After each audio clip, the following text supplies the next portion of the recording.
Oi? Ah, sim, porque estava na live do Infinito Bem, né? Muito bem.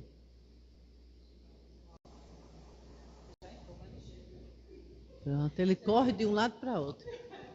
Ah, que bom ver vocês aqui encarnados. Que desencarnados a gente tem sempre por aqui. Agora, encarnados, passamos mais de um mês privados da companhia de vocês, da presença de vocês aqui no auditório. E vocês estão nos ajudando a retornar hoje, a primeira reunião, depois daquela suspensão do mês de fevereiro, né? Acho que em janeiro a gente fechou e estamos retornando hoje. Isso dá uma imensa alegria e esperança de que a gente vai poder voltar. Até quando? Não sabemos. O ano passado também a gente voltou. Depois fechou. Volta de novo. Se for preciso, fecha de novo. E assim vai até o vírus sumir definitivamente ou ser apenas um vírus corriqueiro como outro qualquer. Enquanto isso, temos que ter os cuidados, ainda fazendo o agendamento para participar da palestra, da participação aqui presencial, ainda com o uso de máscara, só tiramos na hora que vamos falar aqui na frente, e o ciclo de vacinação completo. Algumas pessoas podem dizer, sim, até quando? Até quando for necessário. É uma forma que nós que nos vacinamos temos, inclusive para proteger quem não se vacinou. Então, é necessário assim. Não vai modificar em nada a compreensão da palestra. Estar de máscara ou estar vacinado não vai prejudicar ninguém que aqui estiver na escuta. E quem não se vacinou não está privado de estudar, de refletir e de ouvir. Porque nesse momento está passando pelo YouTube e pelo Instagram.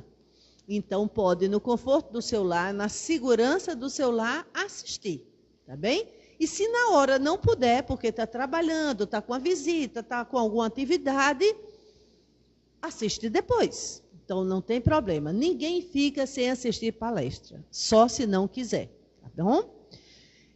Aos poucos estamos voltando. Campanha do Quilo retornou. Campanha São Francisco já também vai entrar. Nunca parou, mas parou a atividade de rua. Ao levar os alimentos, lençóis, cobertores para os moradores de rua. Esse ficou suspenso, mas esse mês já vamos retornar. Assim como outros. E a evangelização infanto-juvenil também vai voltar na próxima sexta-feira, porque todas as evangelizadoras já foram vacinadas e os jovens e pré-adolescentes também. Então a gente já pode voltar. E assim, aos poucos, todos os projetos, campanhas, grupos de estudo, de evangelização, vão retornando gradualmente, na medida do possível e com segurança. Tá bem? Então, nesse momento, vamos fazer a nossa prece. Mais do que nunca, precisamos deixar fluir de nós o que tiver de melhor. O que tiver de mais sublime, iluminado, bondoso. As melhores vibrações, os melhores pensamentos. Nós podemos ser uma luz meio à escuridão. Nossa humilde luz pode nortear muitos que se encontram na escuridão. Então, Mestre, aqui estamos para contribuir com nossa pequena, humilde luz, mas que para nós é tudo que temos. Que essa luz, que essa vibração de esperança, de amor, de otimismo, de solidariedade, possa chegar nesse momento nos corações que se encontram apavorados, desesperados, desorientados, sem esperança, sem alegria, sem comida, sem água, sem calor, sem teto, sem chão. Para todas essas pessoas que nesse momento fogem, correm, se escondem à busca de proteção. Que o amor prevaleça, Pai. Há tanto ódio, há tanta ambição, há tanta cobiça, há tanto materialismo. Que o amor prevaleça meio a tantos bombardeios. Que a solidariedade, a fraternidade, a união, a paz consiga gritar mais alto do que cada canhão. Que braços amigos, fraternos e solidários chegue a cada mãe desesperada, a cada filho em pânico, a cada pai sofrendo, aos idosos, aos animais que nada entendem de tanto barulho, de tanto corre-corre, de tanta fome. Que a tua luz, Mestre, paire sobre toda essa região. Assim como a todos que no nosso país também vivem suas angústias de fome, de falta de teto, das enchentes, das queimadas. Que surja um novo amanhã, que a esperança volte a brilhar, que o amor também prevaleça,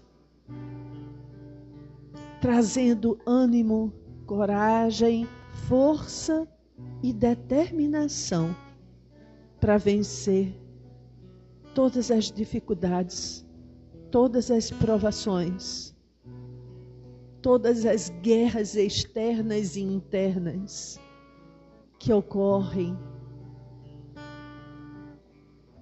em nosso planeta.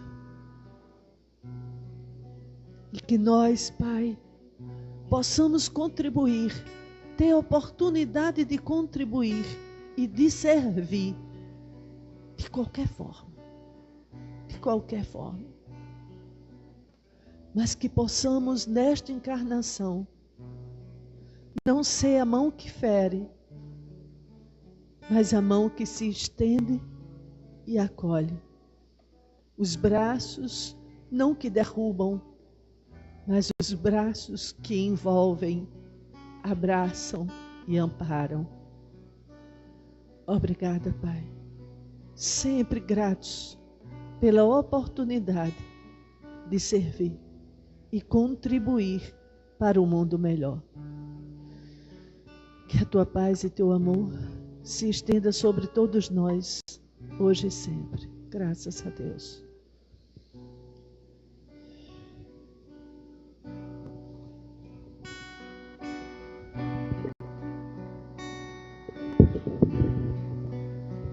Pai nosso dos céus, santo é o teu nome, venha o teu reino, tua vontade se faz na terra como nos céus.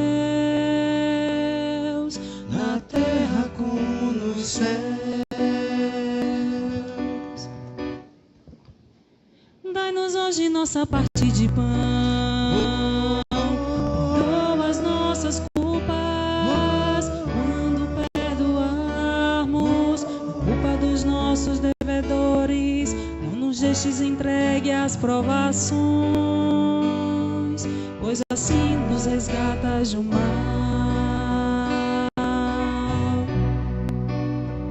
Pai nosso dos céus, santo é o teu nome, venha o teu reino, tua vontade se faz na terra como nos céus,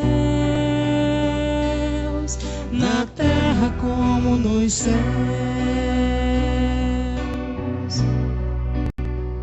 Dai-nos hoje nossa parte de pão, perdoa as nossas culpas, quando perdoarmos a culpa dos nossos devedores. Não nos deixes entregue às provações, pois assim nos resgatas do mal. Assim seja. Vamos chamar a Luciana agora para a palestra da noite. Vamos organizar aqui.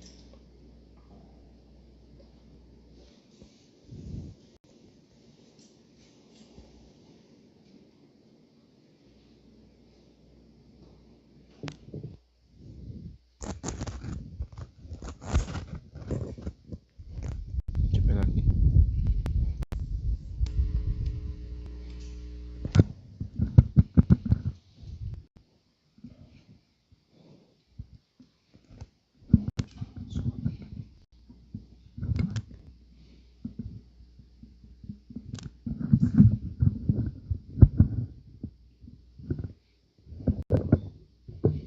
Quer subir mais?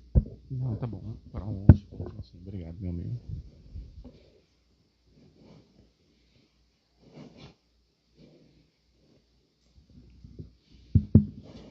Boa noite a todos. Conforme nossa amiga Eva falou, acabou de mencionar, é uma satisfação voltarmos mais uma vez às presenciais, pouco a pouco, essa retomada e principalmente em respeito pela vida. Existiram algumas palavras-chave, tanto na oração da nossa dirigente, como nas músicas da harmonização. E eu acredito que uma das principais é justamente a palavra esperança. A conduta cristã, ela resulta em uma esperança com características do Espiritismo. Uma esperança raciocinada. Raciocinada porque nós sabemos o que ela pode atingir, como ela funciona, sua expansão, e que ela, principalmente, realmente acontece. Quando nós estudamos a doutrina espírita e as obras paralelas, como as obras de André Luiz, por exemplo, nós começamos a entender a colocação da palavra raciocinado ou raciocinada. Fé raciocinada, o bem raciocinado, o sentimentalismo raciocinado, ou seja, direcionado efetivamente de uma forma positiva, que auxilia. E pouco a pouco nós vamos aprendendo a sermos úteis. Aprendemos pouco a pouco a importância, conforme também na oração citou, de estendermos as mãos.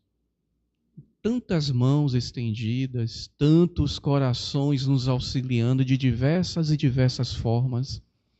Nada mais justo e nada tão cristão do que mãos estendidas. E quando nós começamos a querer praticar os ensinamentos do Mestre, nós nos deparamos facilmente com a primeira divisão da estrada. Ser cristão é um esforço ou um sacrifício? Dentro de um planeta de provas e expiações, inevitavelmente, nessa lapidação contínua que nos encontramos, inicialmente será um sacrifício. Pouco a pouco, no decorrer das existências e das lapidações, e principalmente das nossas escolhas, ele começa a se tornar um esforço. Desse esforço, nós começamos a ganhar uma musculatura, por assim dizer, espiritual. Começamos a nos tornar mais resistentes às tendências das nossas sombras, ao reino dos sentidos, e começamos pouco a pouco a cultivar com maior importância essa luz que todos nós temos. E a proposta desta noite é justamente nós refletirmos e relembrarmos o que a doutrina espírita nos traz em relação às tribulações da vida, a como agir, ao sentir, ao exemplificar. Durante as dificuldades que nós passamos de forma individual ou coletiva, muitas vezes nós buscamos orientações.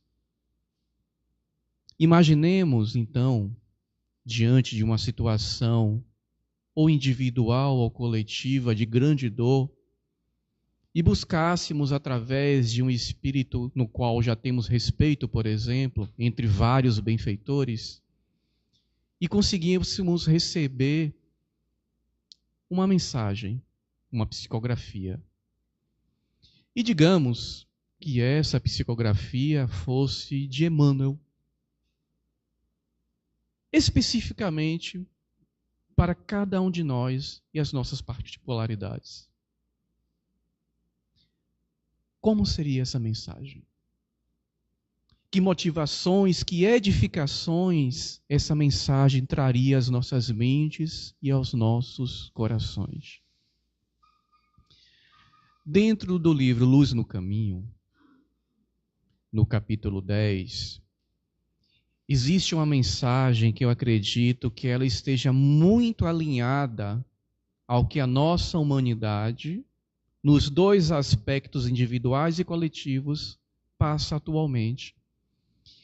E conforme o Espiritismo e sua proposta de esclarecer de maneira bem nítida os ensinamentos do Cristo, ela tem pontos centrais de excelentes reflexões. E ela começa: meu amigo, muita paz. Enquanto não se converter o homem no herdeiro divino, em plena posse das riquezas eternas e dons imperecíveis do Espírito, instituindo o reino do Senhor na terra, o clima do cristão constitui-se-á de lutas acerbas. Indispensável prosseguir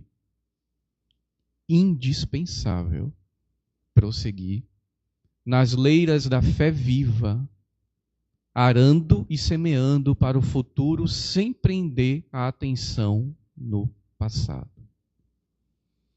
Transformar as pedras em flores, os obstáculos em estímulos. Todo o trabalho humano, serviço nosso na obra do Cristo, não pode apresentar características de perfeição absoluta.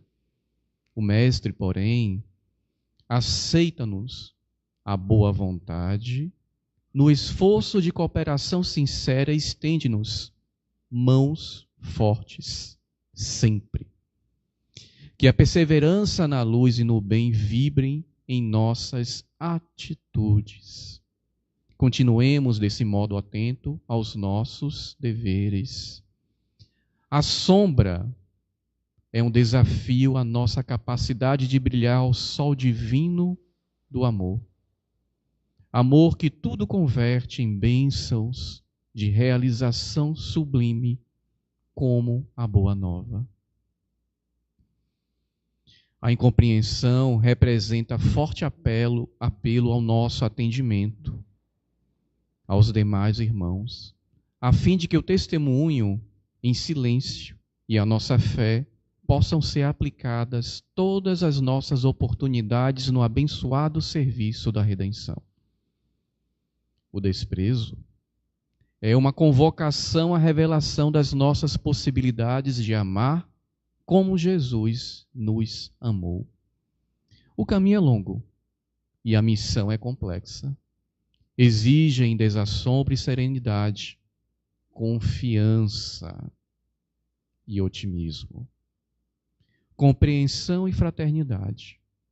Não te esqueças de semelhantes armas em teu ministério. Dissemina a boa semente, edifica o Espírito eterno, ergue o teu santuário interior para o Mestre e atende às obrigações edificantes que te foram confiadas. É sempre fácil, e esse trecho é muito importante, é sempre fácil sorrir perante o céu azul e ensinar nos dias dourados, plenos de tranquilidade e de sol. É por isso que raros aprendizes sabem servir sob a noite tormentosa e ao longo das horas repletas de dores e dificuldades de toda sorte. A escola, entretanto, não é outra. Peçamos ao Divino Amigo nos conceda força para negarmos a nós mesmos, olvidando quanto possa constituir remanescentes de nosso passado delituoso e energia para nos glorificarmos em nossa cruz de cada dia, talhada nos testemunhos de trabalho a que fomos convocados na hora presente. E por fim, ele nos diz: somente assim, meu irmão, poderemos seguir a luz dos nossos destinos, transformando-nos em viva mensagem de seu infinito amor a benefício da terra de paz e fraternidade com o reino dos céus, nos bem-aventurados dias que virão. Assim como diversas mensagens do próprio Cristo, através dos seus ensinamentos e passagens, nós percebemos as promessas do Cristo. Em muitas mensagens dos benfeitores que existem com envergadura moral suficiente, nós percebemos também determinadas promessas. Na situação que o nosso orbe se encontra, onde a nossa fé é colocada em prova, onde nossos sentimentos encontram-se em conflitos constantes, onde podemos buscar a força e o equilíbrio? Nós sabemos a resposta no próprio Cristo, no próprio governador do nosso orbe. Mas de que maneira nós nos ligamos a Ele? Nós ouvimos tanto falar da oração, e esse é um tema que nós já discutimos diversas vezes, seja em palestras, exórdios, estudos, grupos de estudo. Nós sabemos que quando nós falamos de oração, nós estamos nos direcionando ao religare. Não a palavras, não a quantidade, e nem mesmo a metodologia, mas ao religare. Quando eu me conecto com a espiritualidade superior, quando eu me permito envolver de energias salutares que são metabolizadas por mim, por minha mente imortal, por meu espírito, eu tenho a oportunidade de devolvê-las em contribuição ao coletivo. Então, quando nós oramos, quando nós elevamos as nossas súplicas sinceras e equilibradas ao nosso orbe, nós constituímos papel importante para as egrégoras que contornam todo o nosso planeta, em especial as nações mais sofredoras. Então, eu como indivíduo tenho essa potencialidade de colaborar positivamente para o coletivo? Com toda certeza. Não é assim que funcionam as intercessões? Não é assim que quando nós estamos preocupados com um parente nosso e rogamos fervorosamente, muitas vezes o alívio, nem sempre a cura, porque o melhor é para o espírito, ele a recebe? É interessante lembrarmos que tudo no universo, dentro dos tantos desdobramentos do fluido cósmico universal, que é a origem, o insumo de todo tipo de matéria que existe no universo, com exceção de Deus e do Espírito, ele pode ser potencializado, manipulado com as nossas mentes. Então, a oração é um dos gatilhos mais eficazes dessa transmutação, deste direcionamento. Ele muda o nosso teor e pode auxiliar na mudança de teor de outro indivíduo. Quando somado com outras energias, por serem de origens magnéticas, elas se atraem, se potencializam e, de posse de quem realmente sabe utilizá-las, que são os benfeitores, elas se transformam em medicamento, em auxílio, em amparo. Então, sim, nós podemos e devemos, como espíritas, contribuir para a egrégora do nosso mundo e dos países que necessitam de amparo, lembrando da qualidade do sentimento que a origina. E nós vamos falar mais um pouco sobre isso à frente. Quando nós falamos na qualidade da oração, podemos trazer um exemplo que todos nós conhecemos, como André Luiz, dentro dos 8 anos que ele se encontrou em zonas umbralinas, quando ele conseguiu mudar o seu padrão vibratório, ele conseguiu se afastar um pouco mais daquela densidade, enxergar os benfeitores, receber o auxílio e daí começar a sua nova jornada. E é assim que funciona a mudança de padrão vibratório. A responsabilidade das nossas emanações mentais de forma positiva ou negativa. E quando nós perguntamos quais são os exemplos que nós podemos ter em mente para uma emanação mental, para uma oração que realmente ela possa auxiliar, de que maneira eu posso ter no meu coração indicadores da conduta cristã?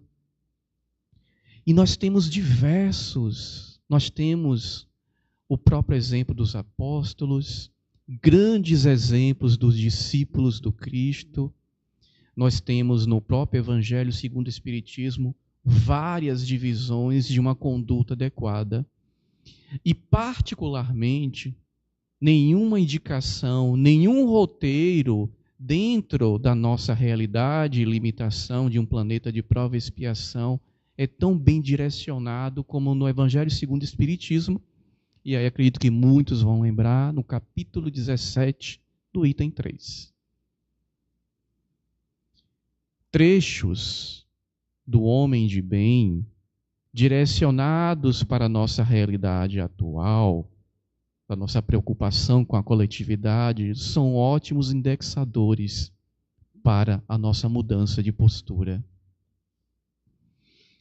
E poucos deles, se vocês me permitem, podem ser de grande valia para a nossa reflexão desta noite, para não se estender diante de um texto tão amplo, mas ao mesmo tempo tão benéfico.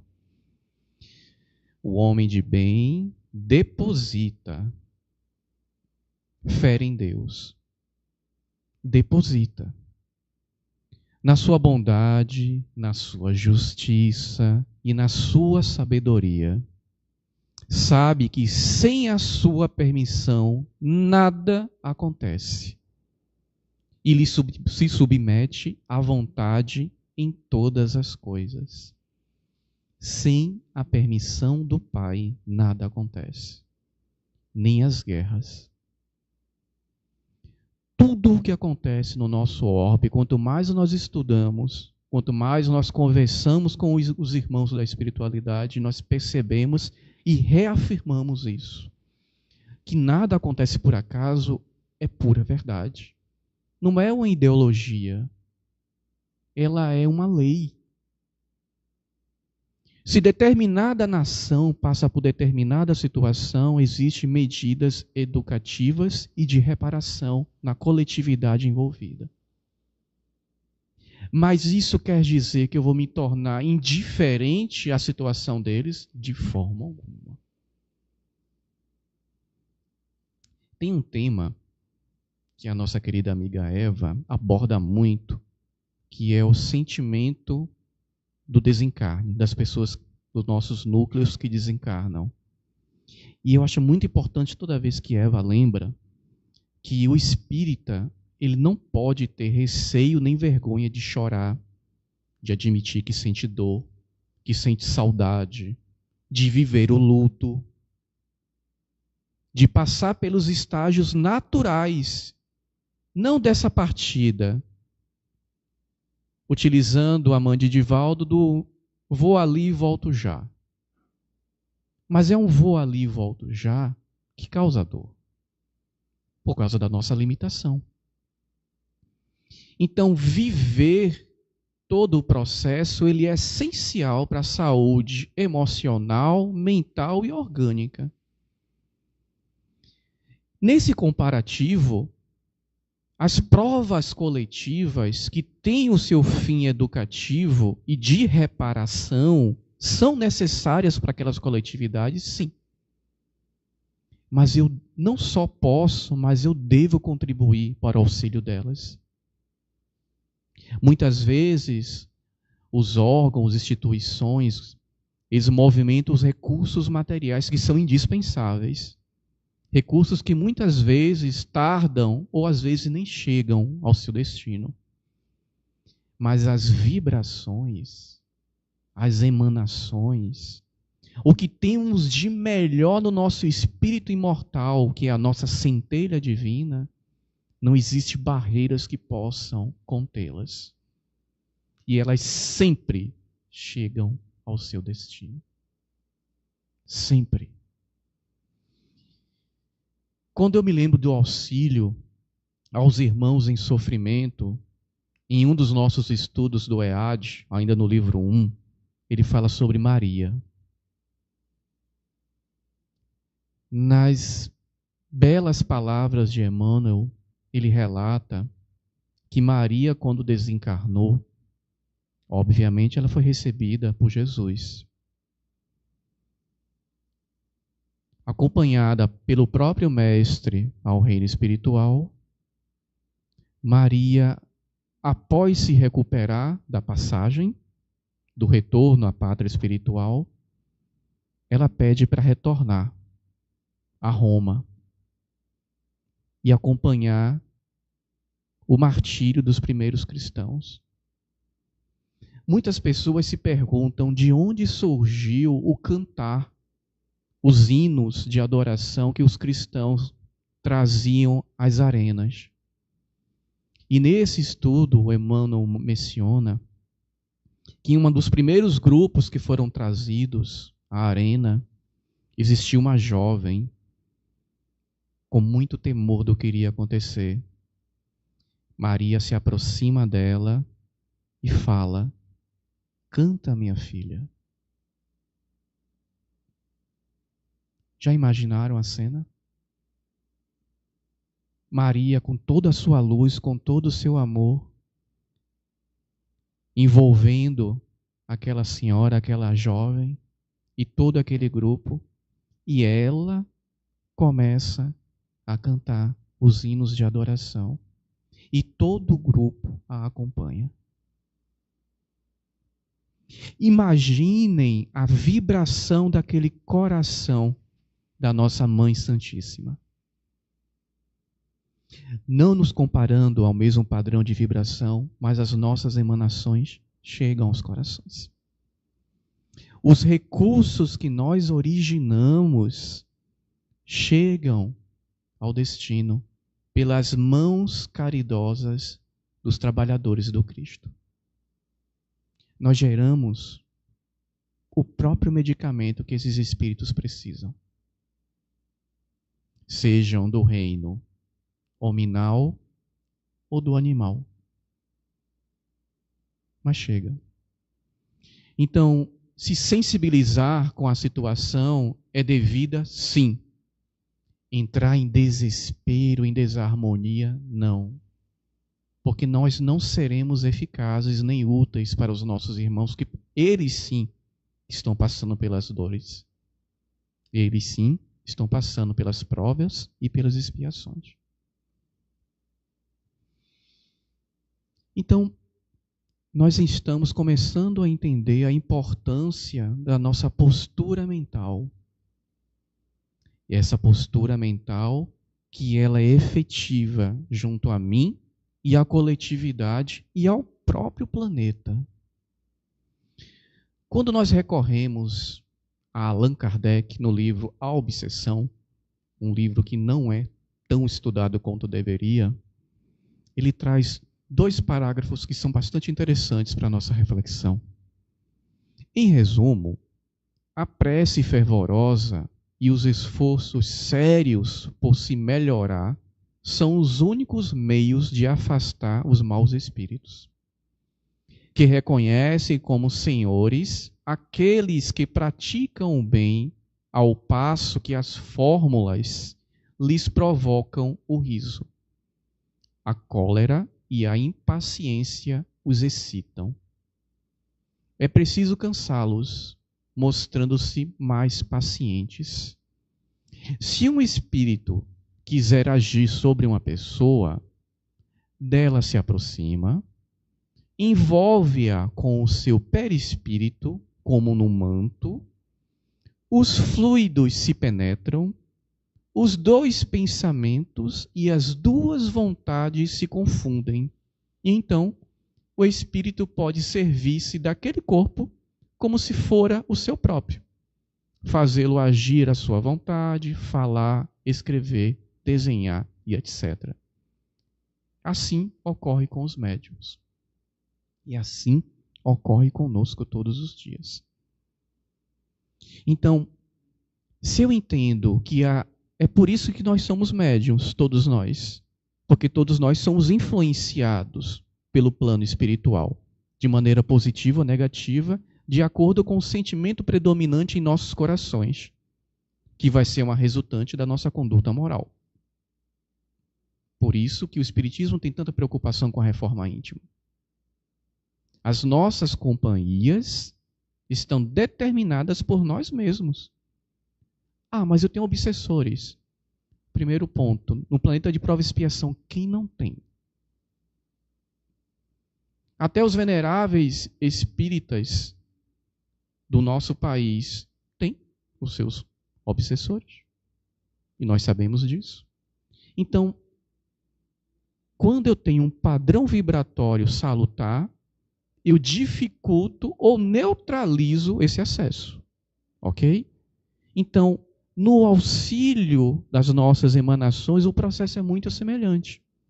Mesmo quando nós não conhecemos quem irá receber o benefício, mas a energia que é emanada e metabolizada, a espiritualidade a utiliza.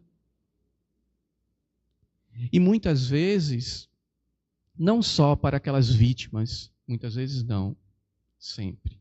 Não só para as vítimas das guerras, mas para os governantes equivocados, tentando auxiliar os benfeitores destes para que recobrem um padrão de energia e de sanidade mental e espiritual, afastando-se assim do egoísmo.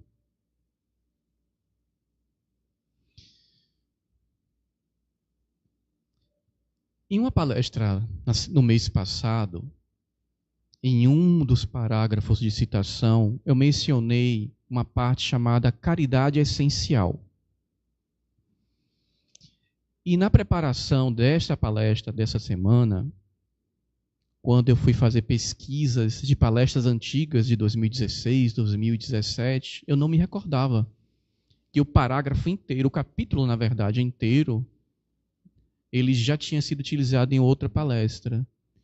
E eu separei somente o parágrafo para nós lembrarmos da característica principal da caridade essencial e como ela é importante no nosso dia a dia para conosco e para com a coletividade.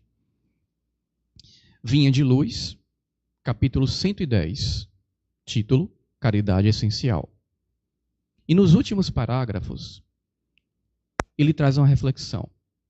Em todos os lugares e situações da vida, a caridade será sempre a fonte divina de bênçãos do Senhor.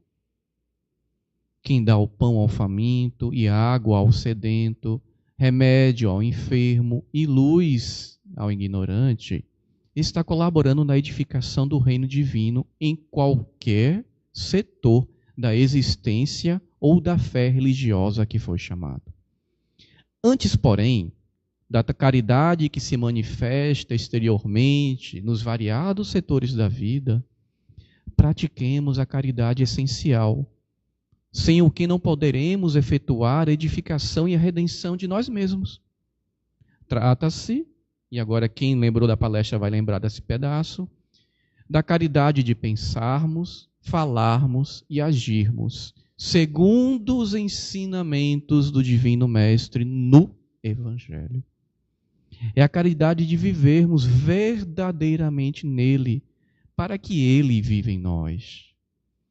Sem esta, poderemos levar a efeito grandes serviços externos, alcançar intercessões valiosas em nosso benefício, espalhar notáveis obras de pedra, mas, dentro de nós mesmos, nos instantes de supremo testemunho de fé, estaremos vazios e desolados na condição de mendigos de luz.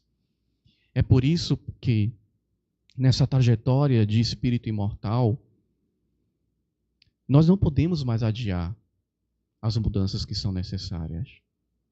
Nós não podemos mais adiar as reparações que são devidas. Nós não podemos adiar mais a mudança de quem nos acompanha. Ontem, em uma reunião familiar, nós estávamos conversando rapidamente sobre isso. Quando alguém conversa comigo, ele pode estar conversando com Luciano, o espírito imortal. Ele pode estar conversando com a persona de Luciano. Ele pode estar conversando com Luciano sobre a influenciação dos seus credores. Ou ele pode estar conversando com Luciano sobre a influenciação dos seus benfeitores. Quando no Evangelho traz, no Livro dos Espíritos traz que nós somos mais influenciados do que nós imaginamos, é justamente por esse critério. Nossos pensamentos oscilam e, consequentemente, os nossos sentimentos, e nessas oscilações nós vamos nos aproximando ou nos afastando dos nossos benfeitores e vice-versa em relação aos nossos credores. E para não deixarmos a questão da mudança tão necessária para depois, e isso eu aprendi até em um grupo jovem, até daqui da casa, numa brincadeira saudável, vale salientar, que é bom a gente saber que é espírito imortal, mas a lapidação moral dá um trabalho danado, aí a gente fica deixando para outras encarnações. Isso no clima de uma brincadeira bem saudável. E dentro do atraso da nossa própria elevação espiritual, tem algo que ficou muito fixo em mim, foi justamente nos livros de André Luiz, no segundo livro, para ser mais exato, Mensageiros. Como, no decorrer da pandemia para cá, tivemos muitas pessoas novas que começaram a participar da família Viana de Carvalho, os mais antigos com certeza vão lembrar, porque é algo que eu citei diversas vezes. Quando algo mexe muito comigo, quando é uma ferramenta de transformação que incomoda bastante, eu gosto muito de compartilhar. E no capítulo 28, A Vida Social, do livro Mensageiros, nós temos uma colocação do senhor Bacelar, que é o coordenador dessa colônia espiritual. Então nós temos nosso lar e mais próximos de nós, nós temos Campo da Paz. E ele fala sobre o desculpismo de uma maneira brilhante. E o desculpismo? Nesse terreno de assistência espiritual, verão um dia quantos pretextos são inventados pelas criaturas terrestres por fugir ao testemunho da verdade divina nas tarefas que lhes são próprias. Os mordomos da responsabilidade alegam excesso de deveres. Os servidores da obediência afirmam a ausência de ensejo. Os que guardam possibilidades financeiras montam guarda ao patrimônio amoedado. Os que receberam a bênção da pobreza de recursos monetários aconselham-se com a revolta.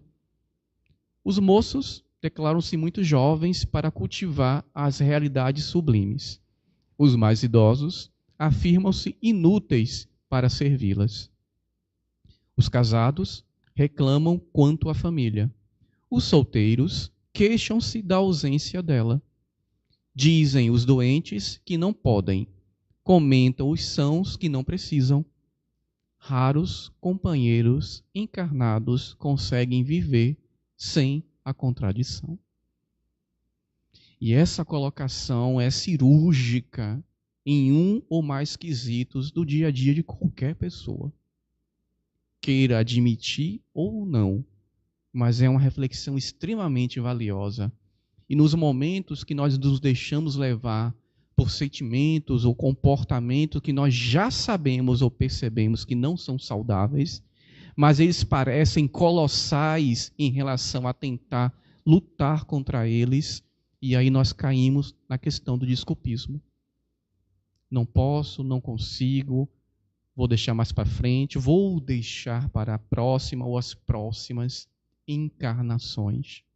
E aí nós nos acomodamos com os mesmos hábitos, com os mesmos padrões vibratórios e com as mesmas companhias de encarnações e encarnações passadas.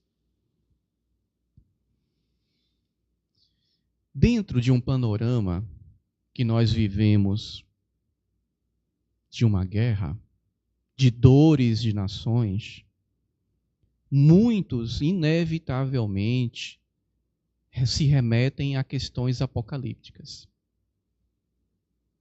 Dentro dos grupos e das pessoas mais próximas, esse tema tem sido muito abordado. Será que nós estamos nos aproximando do Apocalipse? E, mais uma vez, a doutrina espírita vem ao nosso socorro. E algumas colocações, inclusive na internet, já foram bastante esclarecedoras, simples e diretas. Jesus ia criar um planeta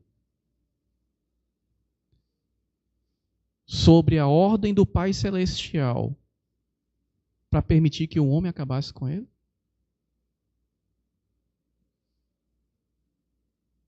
Seria um pouco incoerente. O primeiro ponto em relação ao Apocalipse de João, que o EAD nos traz, ainda no livro 1, módulo 2, roteiro 21, um roteiro inteiro só sobre o Apocalipse de João, para esclarecer. O primeiro ponto é lembrar o significado da palavra Apocalipse. Nós já sabemos, é revelação. E nós utilizamos sempre de uma forma negativa. E o fantástico do Espiritismo é a transparência que ele traz aos ensinamentos do Cristo. De uma forma tão nítida, que tem todo o sentido, que tem toda a sua base, através dessa fé raciocinada que o Espiritismo nos traz, que ela consegue acalmar os nossos corações diante de qualquer situação. Não é ser indiferente, é acalmar. O planeta tem dono. O planeta tem dono. Nós não estamos em um barco desgovernado. Mesmo com respeito do livre-arbítrio do homem, quando o livre-arbítrio do homem ele ultrapassa o bem-estar da coletividade, quando ultrapassa as medidas de reparação necessária, a espiritualidade intervém. Tem dono. E isso traz uma fortaleza, isso traz um bem-estar aos nossos corações. Emmanuel faz uma colocação muito interessante sobre o Apocalipse de João. O Divino Mestre chama aos espaços o Espírito João. E o apóstolo, atônito e aflito, lê a linguagem simbólica invisível. Todos os fatos posteriores à existência de João estão ali previstos. É verdade que, frequentemente, a descrição apostólica penetra o terreno mais obscuro. Vê-se que a sua expressão humana não pôde copiar fielmente a expressão divina das suas visões de palpitante interesse para a história da humanidade. A mente interpretou o que ela conseguia naquele momento. E no decorrer de todos os pontos do Apocalipse de João, o Espiritismo vai esclarecendo o que significa cada um dos pontos. Para não vivermos em aflitivos desnecessários. Esse é um dos principais pontos do Espiritismo. Trazer através da fé raciocinada, o pensar bem raciocinado, o amar raciocinado, a postura diante dos conflitos de uma forma raciocinada, coerente, mas com muito, muito amor. Nos encaminhando para a nossa conclusão, só lembrando que é uma leitura que vale muito a pena, são poucas páginas sobre o Apocalipse de João, é a AD, livro 1, módulo 2, roteiro 21. Teremos um panorama muito interessante sobre um tema que é tão discutido há tantas centenas de anos. Então, o que podemos ter de conclusão em relação à conduta cristã? Qual é a nossa postura como espíritas cristãos? Emanações que sejam úteis não só para nós e nossos familiares, mas para a coletividade, para a nossa família universal que está sofrendo. Nós podemos fazer isso e nós temos todas as ferramentas e, principalmente, o nosso coração, os sentimentos que emanam dele, eles possuem todas as características úteis de auxílio. Então, dessa forma, todos os nossos pensamentos e atitudes originam e atraem ondas mentais. Lembra que a gente falou? Tudo é magnético? Pois o pensamento, que é a origem de toda atitude, é a causa inicial da nossa elevação ou do nosso rebaixamento. E aí pegamos um trechinho de Mecanismo da Mediunidade de André Luiz. Ele faz uma colocação muito interessante, dando continuidade a essa linha de reflexão. Geralmente, no dia a dia, refletimos os vários pensamentos incoerentes do meio em que vivemos e raramente pensamos por nós mesmos. Lembra? Com o que eu vou estar falando? Com o espírito imortal, com a persona, com a influenciação positiva, com a influenciação negativa. É importante aprender a fiscalizar os pensamentos, discipliná-los e imprimir-lhes rumo nobre e digno. O pensamento, meus amigos, o pensamento, meus irmãos, é criador. Atuar não somente, a atuação dele não é somente em torno de nós, mas nós influenciamos também os nossos semelhantes de forma positiva ou negativa. Mas atua sobretudo em nós mesmos, criando nosso próprio ecossistema em torno de nós com energias, formas e vida no mesmo padrão da nossa vibração, fixando no perispírito e nos acompanhando na vida presente e na vida futura. Dessa forma, nós somos obreiros do pensamento. E com essas reflexões dessa noite, sobre a conduta cristã raciocinada e entendida, entendendo a potencialidade que a prática cristã verdadeira, independente de religião, pode emanar em auxílio dos nossos irmãos da coletividade de todo o planeta. É assim que nós contribuímos para as colocações que ouvimos tanto na internet, as egrégoras. É assim que nós contribuímos de forma positiva para as egrégoras, com Deus e com Jesus em nossos corações e nas nossas mentes. Eu agradeço a oportunidade e que o Divino Mestre esteja enraizado no coração de toda a humanidade. Muito obrigado, meus amigos.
Então, vamos dar continuidade, né, ao fechamento, à finalização, aos que estão assistindo em casa, aos que aqui estão e desejarem, vai ter aplicação do passe, né, Eva? Só aguardar, que a gente chama. E agradecer a Luciano mais uma vez pela oportunidade do aprendizado, por compartilhar, né, tanta a palavra do Cristo, o Evangelho do Cristo. E vamos fazer uma música para encerrarmos nossa noite em forma de prece, súplicas a Jesus.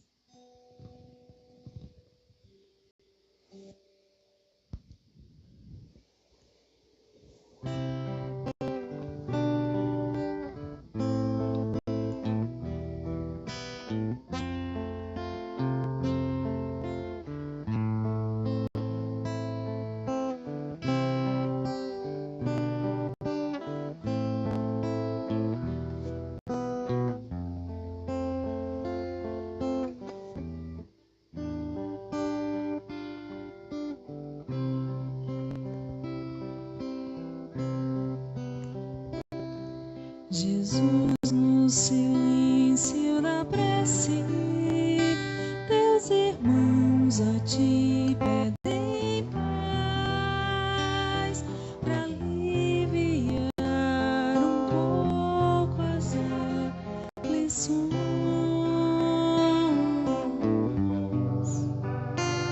Senhor, enxugai nosso pranto, precisamos do teu amor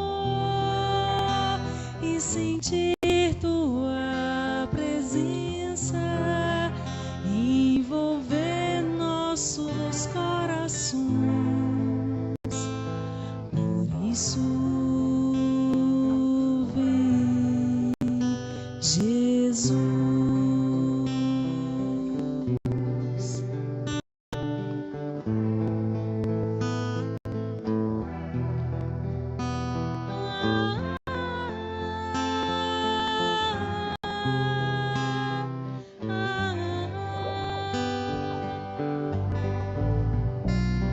Jesus, no silêncio da prece, teus irmãos a ti pedem paz, para aliviar um pouco as aflições.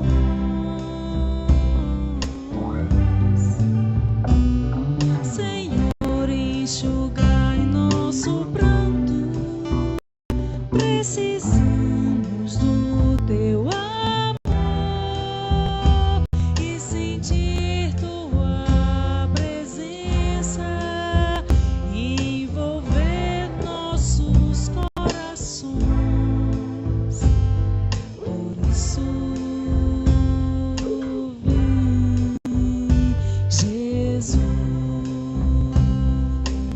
todo mundo com a gente. E ir ao teu encontro, queremos te seguir e afastar o mal da terra e acabar de vez a guerra e caminharmos juntos rumo à luz e ir ao teu encontro, querer te seguir e afastar o mal da terra e acabar de vez a guerra e caminharmos juntos rumo à luz.